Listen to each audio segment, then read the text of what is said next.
Do not forget, you can support the channel with a like, and you can also subscribe to be aware of the latest published videos. Thank you. We hope that here you can find the latest news, ideas, and discoveries from the scientific world. Ancient dance and games offer glimpses of life and death in Italy 2,500 years ago. Tomb and urn images shed light on the intricacies of Etruscan and Roman civilization at least 2,000 years ago, reviving it for modern times. A 2,500-year-old Etruscan tomb in the Italian city of Tarquinia has walls covered in paintings of brightly colored dancers and musicians. A 1st-century funerary urn of a woman who died in nearby Rome depicts a couple playing a board game.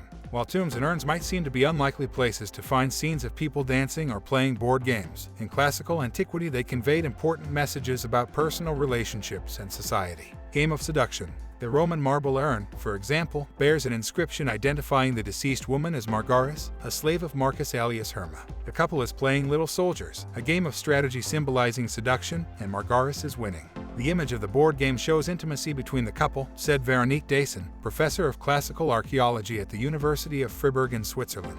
It is a very beautiful thing because she is a slave, but she's also the beloved one and the leader. The game is also a message to say they will be together forever. Although games were an important part of ancient life, even the gods played them. For a long time they went unstudied. The only major work on the topic was published in 1869. Dason is leading a research project called Locus Ludi to address this gap. He is carrying out the first comprehensive study of the written, archaeological, and iconographic records of games, which have been largely forgotten in museums and libraries. Beastly boys, good girls. Some Roman sarcophagi of children are carved with scenes of boys playing. These are no simple illustrations of childhood amusement, they have a twist. The beautiful carvings show the boys fighting over their game and pulling each other's hair. One boy is even biting his playmate. This reflects the extent to which violence was allowed in games and was culturally part of the fun, according to Dason. Romans valued this behavior. Roman girls, on the other hand, were never depicted fighting over games. Instead, they are always shown playing nicely and quietly. Such pastimes were a way for children to experience winning and losing and to learn to master their emotions. Play it again.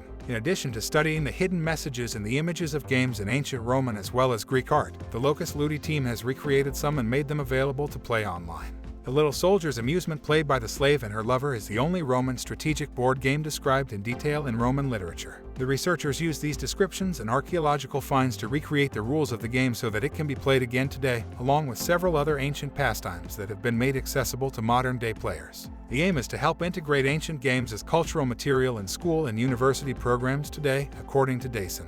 Knowing more about the educational and societal role of play in the past is important to understand the present and widen the debate about high-tech toys and new forms of sociability. Locus Ludi started in 2017 and runs through September this year. Female authority. Unlike the ancient Romans and Greeks, women in Etruscan society had equal status to men.